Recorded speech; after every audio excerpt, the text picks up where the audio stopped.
Higher secondary second ইয়েৰৰ মৰমৰ সমূহ ছাত্ৰ ছাত্ৰীসকল তোমালোকক স্বাগতম জনাইছোঁ আজিৰ আমাৰ ক্লাছটোলৈ। ইতিমধ্যে RDMSৰ দুটা ক্লাছ তোমালোকক সুন্দৰকৈ আমি প্ৰভাইড কৰিছোঁ। তোমালোকে হয়তো বা চাই যদি চোৱা নাই তোমালোকে চাব পাৰা। আৰু আজি 3 নম্বৰ ক্লাছ লৈ আমি আগবাঢ়ি যাম। যিবিলাক আলোচনা কৰিছোঁ সেইবিলাকো আমি ৰিপিট কৰিম অলপ ঠিক আছে। যেনেকুৱাকৈ আমি ইয়াত তোমালোকে চাবলৈ পাই আছা, ইয়াত মই লিখি দিছোঁ যে in BDMS table is known as relation and is known as tuple. এইখিনি কথা আমি কিন্তু আগতেও আলোচনা কৰিছিলোঁ যে DBMSত ঠিক আছে, DBMSত টেবুলক আন এটা নাম কি হয়, টেবুলক কি বুলি কোৱা হয়, ৰিলেশ্যন বুলি কোৱা হয়, আৰু শাৰীক কি বুলি কোৱা হয়, টাপল বুলিও কোৱা হয় ঠিক আছে। তাৰপিছত কোৱা আছে যে organise collection of data or information for ascending uploading and management is known as database. অৰ্থাৎ ডাটাবেছ কাক কোৱা হয়, প্ৰৱেশ কৰা ঠিক আছে, মানে এডিং কৰা, আপডেট কৰা, লগতে পৰিচালনা কৰা অৰ্থাৎ মেনেজমেণ্ট কৰাৰ বাবে তথ্য বা তথ্যৰ সংগঠনক ঠিক আছে, সংগঠিত সংগ্ৰহক কি বুলি কোৱা হয়, ডাটাবেছ বুলি কোৱা হয়। তাৰপিছত ইয়াত দিয়া আছে যে a relational database contain of a collection of table. এটা ৰিলেশ্যন ডাটাবেছ টেবুলৰ সমষ্টি হয়, অৰ্থাৎ বিভিন্ন বা বহুতো টেবল একলগ হৈ পিনে এটা ৰিলেশ্যনেল ডাটাবেছ সংগঠিত হোৱা বা গঠিত হোৱা দেখা পোৱা যায়। তাৰপিছত ইয়াত দিয়া আছে to see all available database in MySQL নামৰ ছফ্টৱেৰটোত যিবিলাক ডাটা এভেইলেবল হৈ আছে ঠিক আছে, গোটেইবিলাক চাবৰ কাৰণে আমি কি কামাণ্ড ব্যৱহাৰ কৰিব লাগিব, শ্ব' ডাটাবেছ ঠিক আছে, লিখি পিনে এটা ছেমিকলন দিব লাগিব। এনেকুৱাকৈ যেতিয়া আমি কোডিং কৰিম তেতিয়া এইটো কি হৈ যাব, এইটো কামাণ্ড ব্যৱহাৰ কৰি লৈ পিনে কি হ'ব, আমি সকলোবিলাক টেবল উপলব্ধ টেবল আমি কি কৰিব পাৰিম, চাব পাৰিম ঠিক আছে। তাৰপিছত দিয়া আছে data definition language is the language which is used to defining the structure or schema of relation। অৰ্থাৎ ডাটা ডেফিনেশ্যন লেংগুৱেজটো হৈছে সেই ভাষা যি ৰিলেশ্যনৰ গঠন বা স্কিমা নিৰ্ধাৰণ কৰিবলৈ সাধাৰণতে আমি ব্যৱহাৰ কৰা দেখা পোৱা যায়। তাৰপিছত দিয়া আছে in order to build a link between two table. দুটা টেবলৰ মাজত যদি আমি লিংক গঠিত কৰিব বিচাৰিম তেতিয়া কিন্তু ফৰেন কি এটা চাবি কাঠি এইটো এটা ঠিক আছে, সেইটো ব্যৱহাৰ কৰা হয় ঠিক আছে। দুখন টেবলৰ মাজত সংযোগ স্থাপন কৰিবলৈ আমি ফৰেন কি ব্যৱহাৰ কৰা হয় ঠিক আছে। তাৰপিছত কৈছে in order to make multiple কলম এজ এ প্ৰাইমাৰী কি। যদি আমি বহুতো মাল্টিপল কলমক 2-3টা কলমক যদি আমি প্ৰাইমাৰী কি বনাব বিচাৰোঁ তেনেহ'লে সেইটো কি বুলি কোৱা হ'ব, আমি কম্প'জিট কি বুলি ক'ম সেইটোক ঠিক আছে। আফটাৰ ডেট কি কৈ আছে যে foreign key is a field in a table that is primary key in another table. Foreign key হ'ল এটা এনেকুৱা এটা ফিল্ড ঠিক আছে, ইন এ টেবল এটা টেবুলৰ, ডেট ইজ প্ৰাইমাৰী কি যিটো প্ৰাইমাৰী কি হয় ইন এনাডাৰ টেবল অন্য এটা টেবুলৰ কি হ'ব পাৰে, প্ৰাইমাৰী কি হ'ব পাৰে।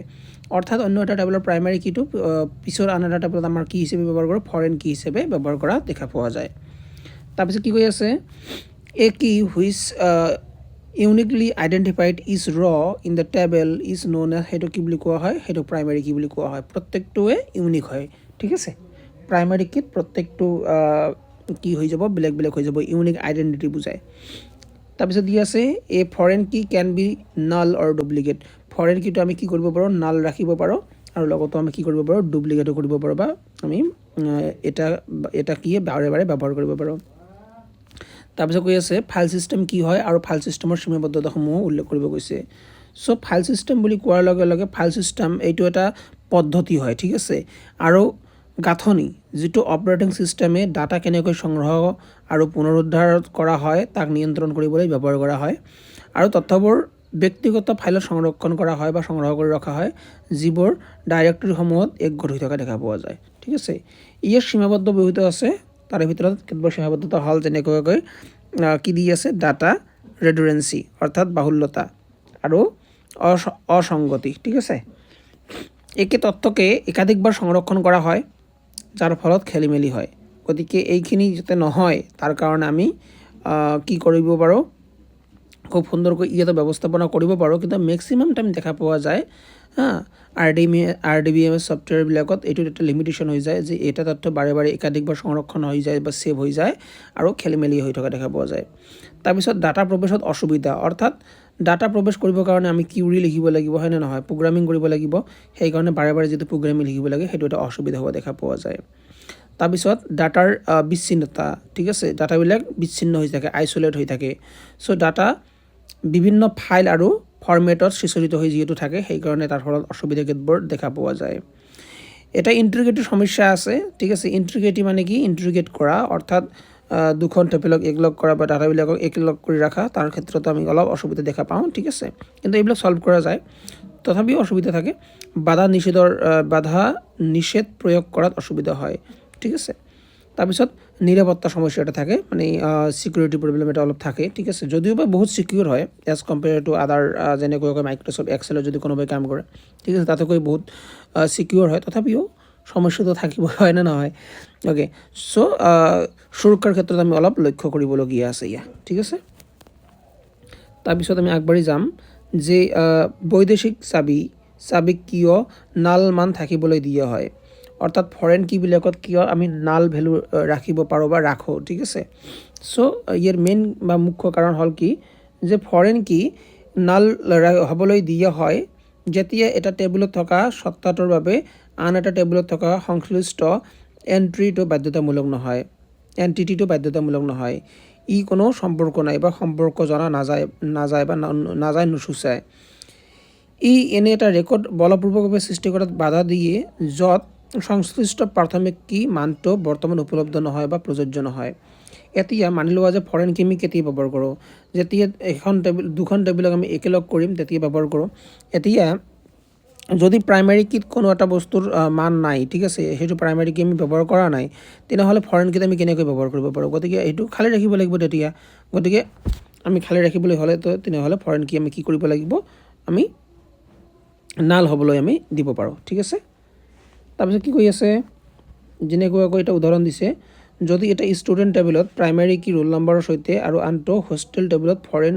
কি ৰোল নম্বৰৰ সৈতে তেনেহ'লে আমাৰ যিটো ৰোল নম্বৰ আছে ৰোল নম্বৰটো কি হ'ল এটা প্ৰাইমাৰী কি হ'ল ৰোল নম্বৰ আকৌ আনটো টেবুলত কি হৈ গ'ল ফৰেন কি হৈ গ'ল এজন ছাত্ৰ হোষ্টেলত নাথাকে তেওঁ যদি হোষ্টেলত নাথাকে তেন্তে সেই ছাত্ৰজনৰ বাবে হোষ্টেল টেবুলৰ ৰোল নম্বৰ যিটো থাকিব সেইটো নাল ৰাখিব পাৰোঁ খালী ৰাখিব কাৰণ তেওঁ হোষ্টেলত নাথাকে নহয় তেওঁ বেলেগ এটা ঠাইত থাকে হয় নে নহয় গতিকে তেনেহ'লে আন এটা টেবুলত যিটো আমাৰ ৰোল নম্বৰৰ লগত যে হোষ্টেল লিখা আছে ঠিক আছে গতিকে তাত হোষ্টেলো নাহিব ৰোল নম্বৰো নাহিব বুজি পাইছে ওকে তাৰপিছত ফাইল সিস্টেমৰ সীমাবদ্ধতা কি আৰু সেইবোৰ DBMSয়ে কেনেকৈ অতিক্ৰম কৰে ফাইল সিস্টেমৰ সীমাবদ্ধতা কি ঠিক আছে সো ফাইল সিস্টেমৰ সীমাবদ্ধতাসমূহ হ'ল যেনেকুৱাকৈ ফাইল সিস্টেমৰ সীমাবদ্ধতা ডাটাৰ বাহুল্য অসংগতি প্ৰৱেশৰ অসুবিধা ডাটাৰ বিচ্ছিন্নতা আৰু দুৰ্বল ইন্টিগ্ৰিটি নিৰাপত্তা এইবিলাক সমস্যা থকা দেখা পোৱা যায় এতিয়া এইবিলাকক কেনেকুৱাকৈ অতিক্ৰম কৰে আমাৰ DBMS ছফ্টৱেৰে সো ডাটাৰ কেন্দ্ৰীকৰণ ডাটাবিলাকক কি কৰে কেন্দ্ৰীকৰণ কৰা দেখা পোৱা যায় DBMS ছফ্টৱেৰ এক মানে এটা চেন্ট্ৰেলি এটা সেভ কৰি ৰাখা দেখা পোৱা যায় ঠিক আছে এটা ঠাইত ষ্ট'ৰ কৰে যাৰ ফলত বাহুল্যতা কি হৈ যায় কমি যায় ডাটা ইন্টিগ্ৰিটি কৰা দেখা পোৱা যায় ডাটাৰ শুদ্ধতা নিশ্চিত কৰিবলৈ বাধাসমূহ তেনেকুৱাকৈ প্ৰাইমাৰী কি ফৰেন কি প্ৰয়োগ কৰিবলৈ আমাক কি কৰে অনুমতি প্ৰদান কৰা দেখা পোৱা যায় তাৰপিছত সমসাময়িক নিয়ন্ত্ৰণ অৰ্থাৎ কণ্টিনিউয়াছি কণ্ট্ৰোল একাধিক ব্যৱহাৰকাৰী একে সময়তে সুৰক্ষিতভাৱে ডাটা প্ৰৱেশ আৰু সলনি কৰিবলৈ অনুমতি দিয়া হয় বা প্ৰদান কৰাৰ এটা সুবিধা প্ৰদান কৰা দেখা পোৱা যায় কিয়ে আমাৰ DBMS ছফ্টৱেৰ ঠিক আছে আফটাৰ দ্যাট ডাটাবেজ স্কিমা কি হয় ডাটাবেজ স্কিমা বুলি কোৱাৰ লগে লগে ই হৈছে ডাটাবেজৰ সামগ্ৰিকভাৱে ঠিক আছে যুক্তিক ডিজাইন ঠিক আছে আৰু গঠন অৰ্থাৎ লজিক্যাল ডিজাইন আৰু ষ্ট্ৰাকচাৰ হয় এটা ঠিক আছে ই টেবুলসমূহ প্ৰতিটো টেবুলৰ স্তম্ভসমূহ সেইবিলাকৰ ডাটাৰ প্ৰকাৰ আৰু সেইবিলাকৰ মাজৰ বাধা সম্পৰ্কবোৰ নিৰ্ধাৰণ কৰে মাজৰ কনষ্ট্ৰেইন বাধা নহ'ব এইটো কনষ্ট্ৰেইনটো হ'ব ঠিক আছে কনষ্ট্ৰেইনবিলাক বা সম্পৰ্কবিলাক নিৰ্ধাৰণ কৰাত সহায় কৰে ই ডাটাবেজৰ ব্লুপ্ৰিণ্ট বুলি কোৱা হয় ঠিক আছে সো মনত ৰাখিবা ডাটাবেজৰ ব্লুপ্ৰিণ্ট বুলি কাক কোৱা হয় স্কিমাক কোৱা হয় ঠিক আছে স্কিমাই কি কৰে স্কিমা এটা লজিক্যাল ডিজাইন কৰে এটা ঠিক আছে আৰু ষ্ট্ৰাকচাৰ প্ৰদান কৰে আমাৰ ডাটাবেজক ঠিক আছে এটা গঠন প্ৰদান কৰা দেখা পোৱা যায় এটো টেবিলটো কেনেকুৱা হ'ব সেইটো ডিফাইন কৰে টেবিলৰ কলমবিলাক কেনেকুৱা হ'ব সেইটো ডিফাইন কৰে ঠিক আছে সিহঁতৰ টাইপবিলাক কেনেকুৱা হ'ব লগতে সিহঁতৰ মাজত টেবিলৰ মাজত এখন বা দুখন টেবিলৰ মাজত বা এখন টেবিলৰ যিবিলাক কনষ্ট্ৰেইনবিলাক থাকিব সিহঁতৰ মাজত বা দুখন টেবিলৰ মাজত সম্পৰ্কটো কেনেকুৱা ধৰণৰ হ'ব সেইবিলাক ডিফাইন কৰাৰ সহায় কৰে কোনে সহায় কৰে স্কিমাই সহায় কৰা দেখা পোৱা যায় মানে লজিক লগাই দিয়ে ঠিক আছে ওকে তাৰপিছত কি কৈছে ডাটা ৰেডুণ্ডেন্সি কি আৰু ইয়াৰ লগত জড়িত সমস্যাসমূহ কি কি সো ডাটা ৰেডুণ্ডেন্সি কাক কোৱা হয় ডাটাৰ বাহুল্য ঠিক আছে। ডাটা ৰেডুণ্ডেঞ্চি তেতিয়া হয় যেতিয়া একেটা তথ্য ডাটাবেজত বা ফাইল ছিষ্টেমত দুটা বা ততোধিক বেলেগ বেলেগ ঠাইত সংৰক্ষণ কৰা হয়, ঠিক আছে। মানে এটা ডাটাই বেলেগ বেলেগ ঠাইত বেলেগ বেলেগ কৈ সংৰক্ষণ কৰি থোৱা আছে, ঠিক আছে, বা একেকৈ সংৰক্ষণ কৰি থোৱা আছে, তেনেহ'লে অসুবিধা হ'বই, ঠিক আছে। এটা বস্তু ডাবল ডাবল হৈ গ'ল। তেনেহ'লে সমস্যাসমূহ কেনেকুৱা ধৰণৰ হয়? ডাটাৰ অসংগতি, যদি এটা কপি আপলোড হয় আৰু আনবোৰ নহয়, তেনেকুৱা এটা অসুবিধা হোৱা দেখা পোৱা যায়। 2 নম্বৰ, সংৰক্ষণৰ অপচয়, ডুপ্লিকেট ডাটা সংৰক্ষণ কৰিবলৈ অতিৰিক্ত স্থান বা আমাৰ স্পেচৰ প্ৰয়োজনীয়তা আছে, হয় নে নহয়?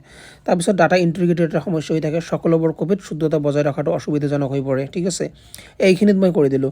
আন এটা যে আছে, আন এটা যে টেবুল আছে, আন এটা যে ডাটা আছে, ডাটাবেজ আছে, তাতো কৰিব লাগিব নহয়, সেইটোত মই কৰা নাই। গতিকে পিছলৈ যদি মই সেইটো আকৌ অ'পেন কৰি লওঁ, তেনেহ'লে তেনেকুৱা এটা অসুবিধা হৈ থকা দেখা পোৱা যায়, ঠিক আছে। তাৰপিছত কি কৈ আছে, DBMSত ডাটাৰ বাহুল্যৰ সমস্যা কেনেকৈ সমাধান কৰিব পাৰি? তেনেহ'লে এটি ডাটাৰ সমস্যাৰ সমাধান কৰিব লাগিব নহয়। চ' DBMSত স্বাভাৱিকৰণ বা নৰ্মেলাইজেশ্যনৰ জৰিয়তে ডাটাৰ বাহুল্যতাৰ সমস্যা সমাধান কৰিব পাৰোঁ। স্বাভাৱিকৰণ হৈছে অপ্ৰয়োজনীয় ডাটা আঁতৰাবলৈ বা ডাটাৰ নিৰ্ভৰশীলতাবোৰ যৌক্তিকতা বুলি নিশ্চিত কৰিবলৈ ডাটাবেজ স্কিমাৰ গাঁথনি নিৰ্মাণ কৰাৰ এক প্ৰক্ৰিয়া। ইয়াৰ বাবে ডাঙৰ টেবুলবোৰক সৰু বা সংযুক্ত টেবুলবোৰক প্ৰাথমিক আৰু বৈদেশিক চাবিকাঠি ব্যৱহাৰ কৰি বিভক্ত কৰা হয়, ঠিক আছে। এইবিলাক মুখস্থ কৰিব লাগিব তোমালোকৰ, ঠিক আছে। অ'কে, চ' DBMS ছফ্টৱেৰৰ জৰিয়তে আমি কি কৰোঁ? ডাটা নৰ্মেলাইজেশ্যন কৰাৰ চেষ্টা কৰোঁ। লগতে যিহেতু আমাৰ এটা কি আছে, ডাটাবেজত কি থাকে, স্কিমা থকা দেখা পোৱা যায়। চ' স্কিমাৰ জৰিয়তে আমি লজিকেল এটা ৰিজনিং লগাই দিওঁ খুব সুন্দৰকৈ। লগতে গাঁথনিবিলাক কেনেকুৱা হ'ব সেইবিলাকো আমাৰ স্কিমাই ডিফাইন কৰি থকা দেখা পোৱা যায়। লগতে ইয়াৰ উপৰি আমি আৰু এটা কাম কৰোঁ, সেইটো হ'ল কি, আমি প্ৰাইমাৰী কি আৰু ফৰেন কি লগাই দি পিনি ব্যৱহাৰ কৰি পিনে খুব সুন্দৰকৈ ডাটাবিলাক বা টেবুলবিলাকক কি কৰোঁ, আমি সংযুক্ত কৰি ৰখাত আমি সহায় কৰোঁ বা সংযুক্ত কৰি ৰাখোঁ, ঠিক আছে। তাৰপিছত what is MySQL and its feature? MySQL কাক কোৱা হয় আৰু ইয়াৰ বৈশিষ্ট্যসমূহ কি কি? চ' MySQL এটা জনপ্ৰিয় আৰু মুক্ত উৎস বা অ'পেন চ'ৰ্চ বুলি আমি কওঁ ৰিলেশ্যনেল ডাটাবেজ মেনেজমেণ্ট ছিষ্টেম হয়, ঠিক আছে। RDBMS বুলি কোৱা হয়। ই তথ্য পৰিচালনা কৰিবলৈ SQL ব্যৱহাৰ কৰে, ঠিক আছে। তাৰপিছত কি কৈছে, ইয়াৰ বৈশিষ্ট্যবোৰ কি কি? চ' মুক্ত উৎস অ'পেন চ'ৰ্চ হয়, বিনামূলীয়াকৈ আমি ব্যৱহাৰ কৰিব পাৰোঁ, পৰিৱৰ্তন কৰিব পাৰোঁ। লগতে স্কেবিলিটি থাকে, ঠিক আছে, অৰ্থাৎ বৃহৎ পৰিমাণৰ তথ্য কাৰ্যকৰীভাৱে আমি পৰিচালনা কৰিব পাৰোঁ। লগতে উচ্চ ক্ষমতা সম্পন্ন হয়, অৰ্থাৎ ইয়াৰ গতিৰ বাবে জনাজাত, ই খুব স্পীডত কাম কৰিব পাৰোঁ ইয়াত আমি। আৰু কি কৈছে, ক্ৰছ প্লেটফৰ্ম, বিভিন্ন অপাৰেটিং ছিষ্টেমত এইবিলাক কাম কৰি দেখা পোৱা যায়। যেনেকুৱাকৈ বিভিন্ন অপাৰেটিং ছিষ্টেম থাকে নহয়, যেনেকুৱাকৈ মেকবুক থাকে, তাৰপিছত এণ্ড্ৰইড থাকে, হয়নে, তাৰপিছত উইণ্ড'জ থাকে, সেইবিলাকত আমি কাম কৰিব পাৰোঁ। তাৰপিছত লিনাক্স, এইবিলাকত কাম কৰোঁ। নিৰাপত্তা অৰ্থাৎ ছিকিউৰিটিৰ কথা। চ' শক্তিশালী ডাটা সুৰক্ষাৰ বৈশিষ্ট্য আমাৰ যিটো ছফ্টৱেৰ আছে MySQL প্ৰদান কৰা দেখা পোৱা যায়, ঠিক আছে। চ' আজিৰ লাষ্ট কুৱেশ্যন মই এইটো আলোচনা কৰিব গৈ আছোঁ, ঠিক আছে। MySQLত উপলব্ধ বিভিন্ন প্ৰকাৰ ডাটাৰ প্ৰকাৰবিলাক কি কি? MySQLত উপলব্ধ বিভিন্ন ডাটাৰ প্ৰকাৰবিলাক হ'ল যেনেকুৱাকৈ কি দিয়া আছে, নিউমেৰিক টাইপ হ'লে গ'লে কি আমি ব্যৱহাৰ কৰোঁ? INT, মনত ৰাখিবা। নিউমেৰিক মানে কি, সংখ্যাগত হ'লে পেলাই INT আমি ব্যৱহাৰ কৰোঁ, যাক কোৱা হয় ইণ্টিজাৰ বুলি। ফ্লোট ব্যৱহাৰ কৰোঁ, ডাবল ব্যৱহাৰ কৰোঁ, ডেচিমেল ব্যৱহাৰ কৰি থকা দেখা পোৱা যায়, ঠিক আছে। ষ্ট্ৰিং টাইপ যেনেকুৱাকৈ চাৰ্ভ, হাৰচাৰ, টেক্স, বিলফ, এনেকুৱাকৈ আমি ব্যৱহাৰ কৰা দেখা পোৱা যায়। তাৰপিছত তাৰিখ ডেট এণ্ড টাইমৰ কাৰণে, সেইবিলাকৰ কাৰণে ডেট, তাৰপিছত টাইম ষ্টেম্পছ, ঠিক আছে, টাইম ষ্টেম্প, এনেকুৱাকৈ আমি এইবিলাক আমি কনষ্ট্ৰেণ্ট ব্যৱহাৰ কৰোঁ, ঠিক আছে। গতিকে এইবিলাকত কি সমৰ্থন কৰে? ডাটা সমৰ্থন কৰা দেখা পোৱা যায়, ঠিক আছে, মনত ৰাখিবা, ঠিক আছে। অ'কে, চ' ইয়ালৈ আমি ৰাখিলোঁ। অহাকালি আমি পাৰ্থক্যবিলাক আলোচনা কৰিম, বিভিন্ন ধৰণৰ পাৰ্থক্য পৰীক্ষা তোমালোকৰ আহি থাকে। এইবাৰো আহিছিলে আমাৰ ধুবুৰী ডিষ্ট্ৰিক্টৰ হাফ ইয়াৰলি পৰীক্ষা যিটো হৈ গ'ল ছেকেণ্ড ইয়াৰৰ, তাতো আহিছিলে, ঠিক আছে। মানে চিলেবাছটো অলপ চেঞ্জ হৈছে নহয়, সেইকাৰণে বিভিন্ন বস্তু তোমালোকে পঢ়িব লাগিব, বুজিব লাগিব, কাৰণ প্ৰশ্ন যিকোনো ৰূপত আহিব পাৰে, ঠিক আছে। যদি তোমালোকে ছাবস্ক্ৰাইব কৰি লোৱা নাই, ছাবস্ক্ৰাইব কৰি ল'বা। মই প্ৰদান কৰি আছোঁ, গোটেইবিলাক ক্লাছেছ প্ৰদান কৰি আছোঁ, গোটেইবিলাক কাভাৰ কৰি দি আছোঁ। ইতিমধ্যে যিটো তোমালোকৰ ইউনিট নাম্বাৰ 2, ঠিক আছে, কাষ্টমাৰ কিউৰি মেনেজমেণ্ট, সেইখিনি মই আলোচনা কৰিলোঁ, গোটেইখিনি কাভাৰ কৰি দিছোঁ। তাৰ পৰা এটা কুৱেশ্যনো তোমালোকে বাদ পৰি নাযায়, গোটেইবিলাক কাভাৰ কৰি দিয়া আছে, গোটেইবিলাক কাভাৰ কৰি দিম, টেনশ্যন নাই, ঠিক আছে। অ'কে, আজিলৈ মানে জয় হিন্দ, জয় ভাৰত।